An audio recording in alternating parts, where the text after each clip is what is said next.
আয় আল্লাহ আমরার জিন্দা মুর্দা মাই বাবারে মাফ করি দেও। মা বাবা জেলা মায়া করিয়া দয়া করিয়া আমরারে লালন পালন করিয়া বড় করছই।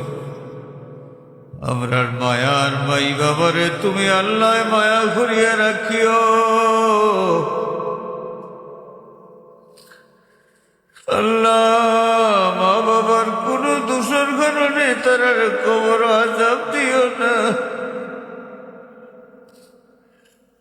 আওলাদ গুলোর চকুর পানির বাসা আমার মাই বাবারে মাফ করে দাও। আল্লাহ আমরার কবরবাসী মাই বাবার কবর রে বেহেশতের বাগান বানাই দেও।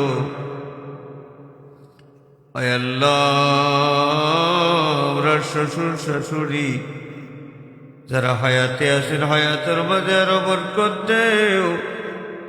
যারা কবরবাসী গেছেন রহমত ফরমা।